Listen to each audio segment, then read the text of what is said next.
Thank you for tuning in to this special episode of the People's Office. To celebrate Hispanic Heritage Month, we have been speaking with residents in the Hispanic community and wish to amplify their voices. The following residents have agreed to share with us their experiences as Hispanic Americans.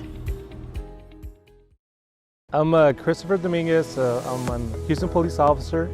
I work out of West Side Station in DRT Differential Response Team. My family is from Mexico. My dad is from Mexico. My mom was born here in Laredo, Texas. When I grew up here in Houston, but they were taking me back to Mexico for middle school, and then I came back for high school and college.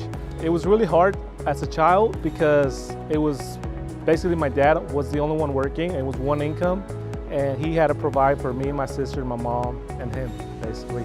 We grew up in the southwest side of town and went to high school, and then ended up going to University of Houston downtown. Differential Response Team and part of the community service, we do two things. We do a lot of community activities as far as the community service part, and we also deal with complaints from citizens, and we also do inspections, code inspections. We get sent crime reports every day from the previous day. We focus on the areas that need to concentrate that there's a lot of crimes. For example, B&Bs, burglaries. We look at those burglary locations, and then we create some kind of action plan where we go and we talk to the property management or the owner of the strip center. And we try to give them tips and crime prevention tips and to help reduce the burglaries and all that in that area. We also do surveys at night as far as the light condition. Sometimes the owners might not know that their parking lot needs more light, and you want to light up as much as you can in the parking lot to prevent any robberies or B&B. We have a great station. We have a great captain, great staff. Our unit, it's wonderful. We like to go out and help people and do community service. It's a great station. This is a job. We don't have no superpowers. We're just humans, like I said, and it's like an everyday type of job. We come here, we put on our uniforms, and we love to serve the public. Don't be afraid to report anything. We're here to protect you. We're here to try to do everything we can to help you out.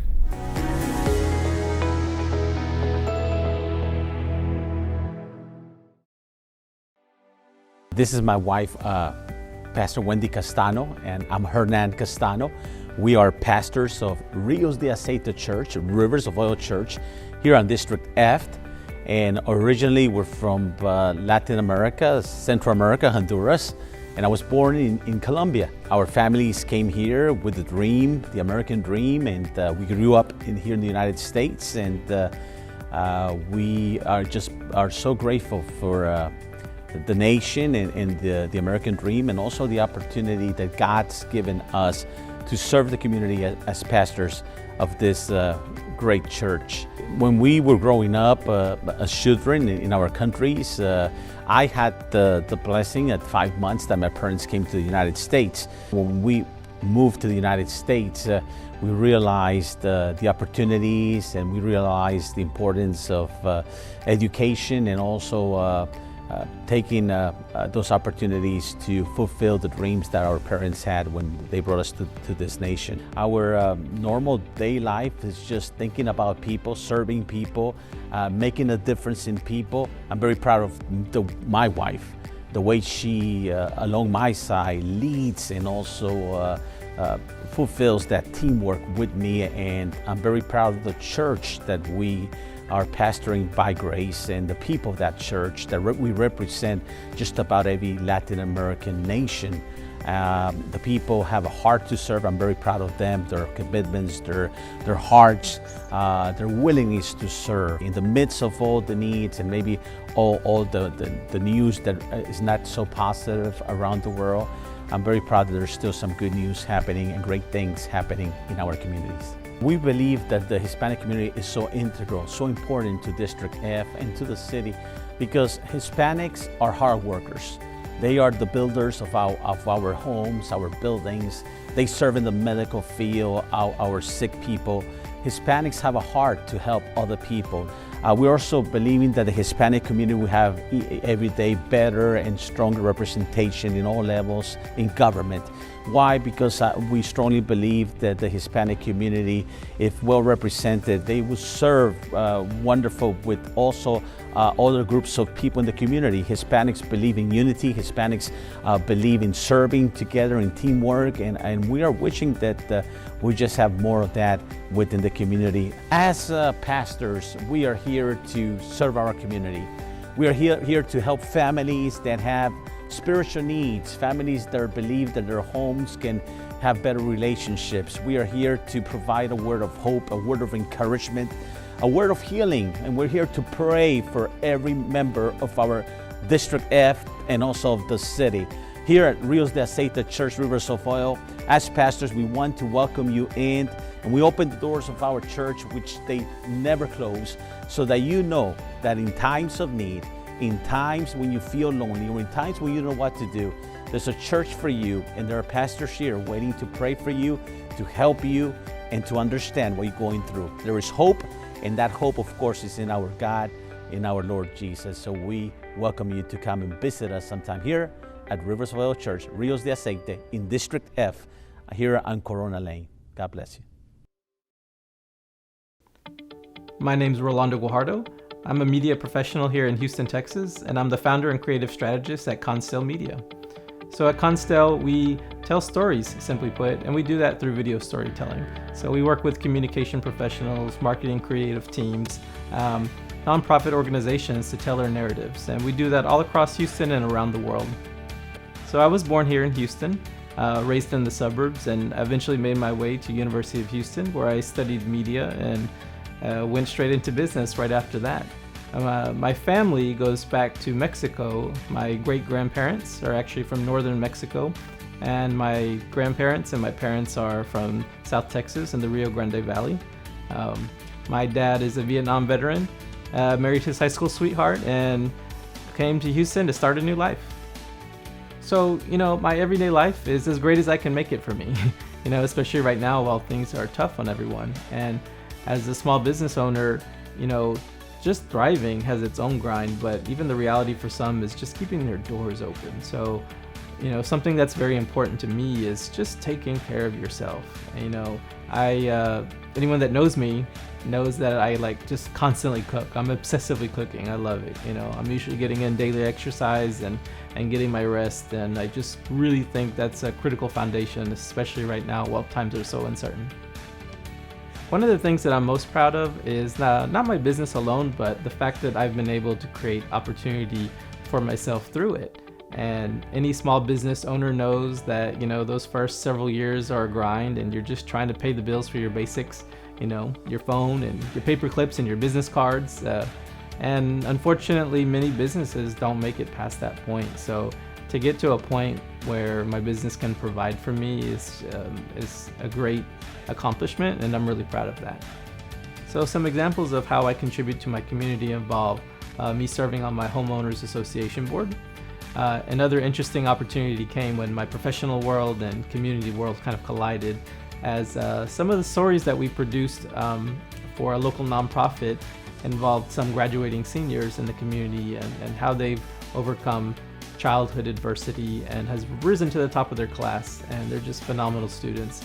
And when the community got wind of those stories, they did not waste any time, and they rallied around them and had special presentations made for them at the community center, and got them proclamations and made them cakes and just really uplifted them. So that was a really proud moment to see the impact of our work and our stories flow throughout the community. The Hispanic community is such an important asset to this district, and we all know that we play a role in the diversity of this region, but when you really take a closer look, it's so far-reaching. The community comes from so many different countries, and it has their own unique ways of doing things and ways of thinking, and just makes life more interesting, and we all benefit from that. So what I would wish to see in the Hispanic community moving forward would be just a few simple things, and that's the youth to remain dedicated to their education, learning a skill, learning a trade, being curious, and not limiting themselves to what they think they can do, because you can always learn it. And to our adults, just continue to support them and be there for them and be giving of your time, and to everyone, just take care of yourself. Please do that. With our health and our skills and our love and support, we can make a lot of change in this world. My name is Melissa Camarillo Derone. I am a technical sales representative for Creso Inc. out of Rockwall. It's a chemical admixture sales. I have a structural engineering background, and that will segue into what my husband does. All right, thank you. My name is Joseph Duron, and I'm a structural engineer at Deacon, and I've been there for 3 years. My background is I'm Honduran American. It's a really tiny country in Central America. I play with mud, I play with concrete, I get dirty. Growing up in a poor household, single mom, we played in the dirt. We didn't have very much going on. We didn't have much money, so I loved to make mud pies, and it kind of went with me throughout my entire life, just getting dirty, and got into engineering and got into concrete, and every day I get to literally get dirty and play in the mud. I get to play with admixes. I get to play in the lab. There's a lot of chemistry involved.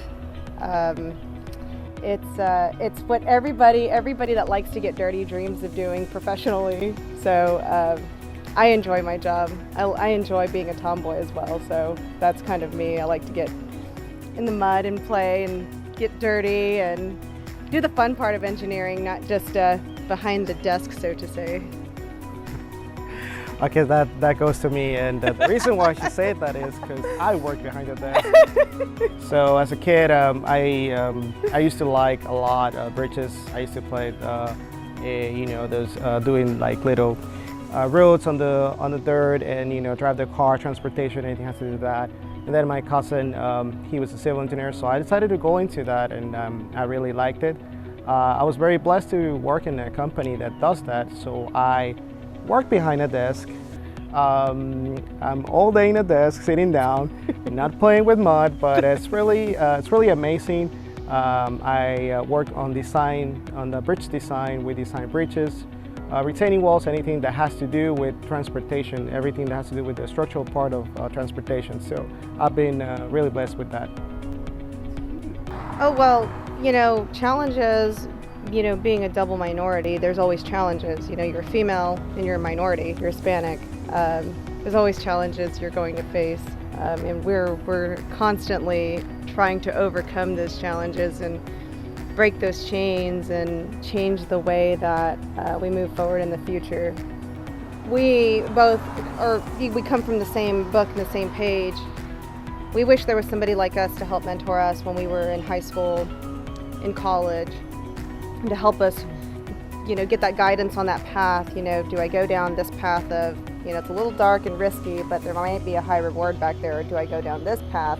My parents want me to do that, but my happiness is at this crazy, risky path over here. And as being mentors with the university, I am also the ACI Houston chapter president, which is a concrete institute here.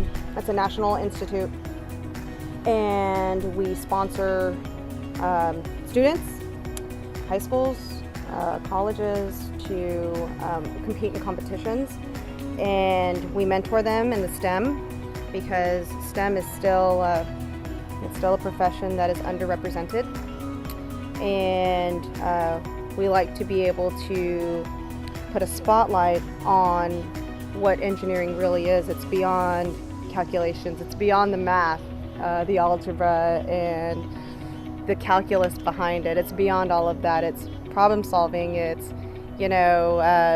trying to figure out a different route going home because there's traffic. That's traffic engineering. It's, trying to figure out how to make this street not flood here because of Harvey. It's water resourcing. It's civil engineering and mechanical engineering. It's chemical engineering, and we're in a profession where sometimes all of these are incestuous, and we get a little bit of everything. So I think as a student, it's something to definitely test the waters. And if you don't have a mentor, get a mentor, these two here, and definitely reach out, because we're here to help and guide when you're not really sure which path you want to go. Not only engineering, but STEM in general, which is science, technology, engineering, and math, are really key important subjects. And as the world is evolving and moving forward, you can see the need of this in the world. Right now with what's happening around, everything has become more technological, we'll say, and that's why we encourage people to go into one of these 4 branches, because it's really important for the world as well to grow. Absolutely. Yeah. Hello, my name is Evelyn Bustos-Huerta. I am currently a senior at A. Lee Hastings High School. I am the Vice President for the class of 2021 and NHS President. I'm still currently deciding on what colleges I want to apply to. It's a long process. However, I know the colleges that I'm going to apply for, which are UT, Baylor, possibly A&M, and Rice. The major that I'm deciding on is biology, just to have a bachelor's in it and hopefully pursue a pre-med career. A day in the life of myself is currently I just wake up, do my virtual school as of the pandemic's going on. Then I try to finish the homework as much as I can, and then I pretty much go to work and do whatever I have to do, and then I get home and I just have a little me time and then go to sleep. Some challenges that I do face are just not having enough time, or time efficiency. Sometimes even though it's online, the workload is a lot, and some teachers don't really get that. Some of the problems is that you can wake up at whatever time you want. Well, you can wake up just in time for class. You don't have to wake up an hour before. I do happen to have more time for it, so for example, I can go to my class, go for it, or plan ahead what I have to do. Another, it's just that obviously that in-person learning will be much better because we're accustomed to it compared to just online, which is something totally new that had to happen. Personally, I'm staying online for the first semester just because it will be better for myself, because we still don't know what can happen because of COVID. Because COVID is not going anywhere anytime soon. As long as we get the vaccine, then that's going to be another scenario. I feel it will be safe as long as everyone follows the CDC guidelines recommended, and we just just follow the guidelines for it to stay safe. This summer, me and some of my fellow friends decided to do a march for the recent incidents that have happened throughout our country, such as the death of George Floyd. We decided to have a Black Lives Matter here in A. Lee. It was a student-led process led by me and my fellow friends. It was something that we wanted to do as a group, just so those that couldn't attend downtown for any reason, they could have it here in A. Lee. We decided to do this because of everything that was happening throughout the nation, such as the death of George Floyd, and just making sure that Black lives still matter. It was a beautiful Saturday.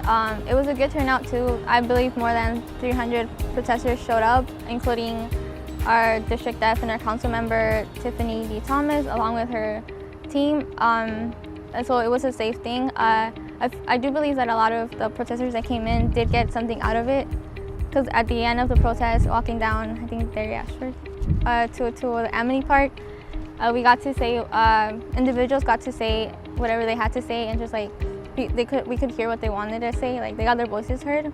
The police was also there to support us. They made sure the roads were cleared, and it was just good to know that they were there for the protest instead, even if we were protesting against police brutality. Something I'm also proud of is that I had the opportunity to volunteer at Texas Children's Hospital as a junior volunteer. I've been volunteering since I was, I believe, a freshman going into sophomore year. I pretty much spent my summers there, and it was just a beautiful opportunity that I had. I got to do what I like, which is just help out. Some of my future goals are obviously attend college, graduate, possibly go into med school as a Hispanic student, because I know when I was little and I would go to doctor visits or anything, because me being a type 1 diabetic, I always had to, my mom always had to get translators. So it wasn't like the one-on-one experience you would normally have as someone like speaking your native language.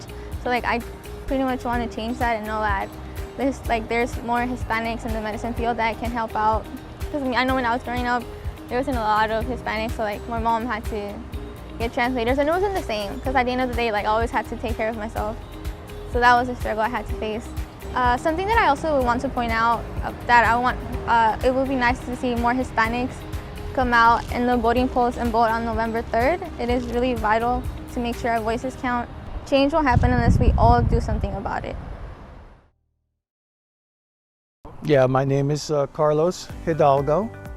I am now retired, disabled. My occupation was in medical office management. I moved here in 1995, and I was working for the same company up until 2015 in medical management, but my vision just did not allow me to continue. Leawood Civic Improvement Association is comprised of 618 homes, all single family homes. I moved in here in 1996 in August. I was part of the board of directors back in 1999 until about 2012. I made it to the president of the board, but I left at about 2012. I'm pretty proud of this house. This is my first home. My wife and I, this was our first home, and I kind of like the home. Everybody's under the impression that the HOA board members, it doesn't matter what association, they feel that they are all getting paid. There's nobody well, I shouldn't say nobody, but a lot of people believe that you don't get nothing for you're not going to do it for no monetary considerations. The bottom line is that all the board members just take their time out of their schedules to join the board. Right now there's 5 board members, all of which, with the exception of 2, have steady jobs, and they still meet to discuss the issues at hand with the community. Most of the family members here that I know of around here are about 70% Latino. So I specifically joined to offer them a voice. The biggest problem that I have with disability right now, with my disability, is actually walking around this particular neighborhood. Even my sidewalk is a little off, but it's still livable. The biggest pet peeve I have is going through the street and having some people blocking the pathways. And the people just don't understand that that's actually the property of the city, so they'll just take it over. But other than that, I don't have much of a problem around here. I'm more of a homebody actually. The buses are relatively close. Metrolift is a good service which I use. This neighborhood is quite a good location for whether you're disabled or not. It's close to the Metro bus service. You'll have some people in the board that actually didn't feel that this is a good thing to have bus service. I, on the other hand, having lived with my disability for most of my life, the bus service has been is good, and it's actually still getting better. Metrolift is a good service for the disabled, and they should be taking advantage of it. We have 618 homes, and I'm sure this is citywide. To change any kind of deed restrictions or street or covenants, you must have at least 2/3 of the people to approve of them. There's no way we've even come close to getting 300 people to attend any of the meetings, let alone 412. So, but everybody should take more of interest. Not just Hispanics. Everybody in general should take more interest in the community. Everybody's waiting for the one other person to say something, and they can't take their own initiative. For example, just to give you an idea, we were supposed to have the garbage recycling yesterday, And if it wasn't me calling, and you can probably verify this, if it wasn't my call, we would still have the recycling still waiting for us here. I doubt anybody called. I doubt anybody called. And we're never going to get anywhere if we don't start taking this advantage of the items that we do have available to us. My name is Tammy Rodriguez.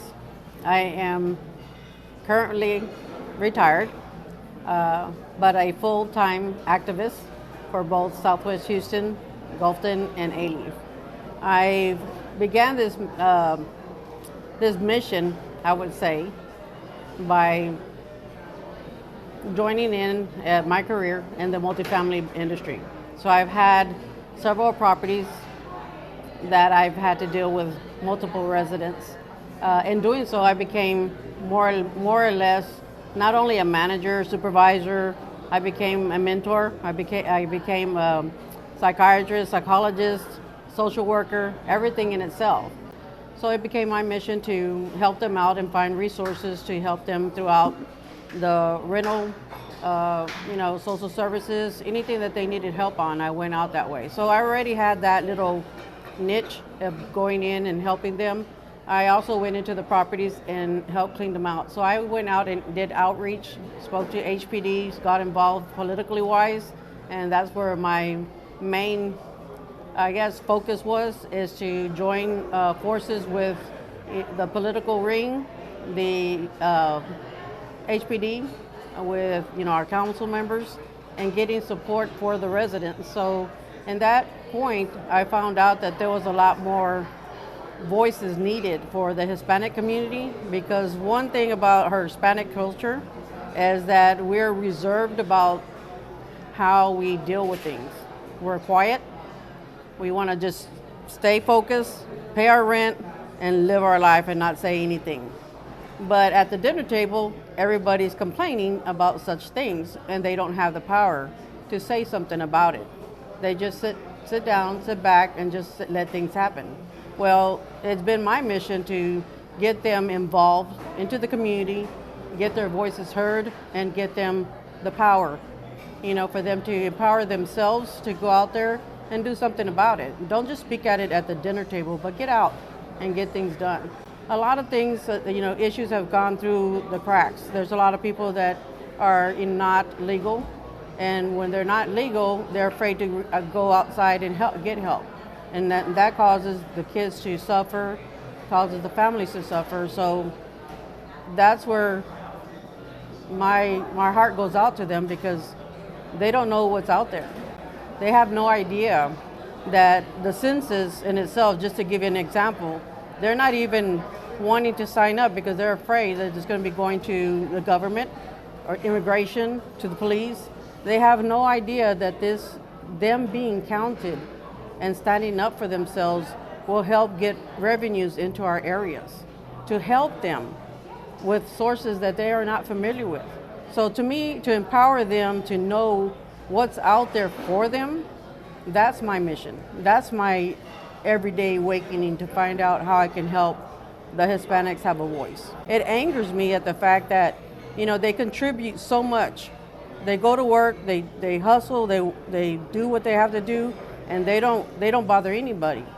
We have a few people that, go off the grid and everything, but not all of them. I would say if everything were to shut down in one day, I can guarantee you there would not be anything happening. There would not be any dishwashers, there would not be any waiters, there would not be anybody working the factories. They are a core component of how we're living today.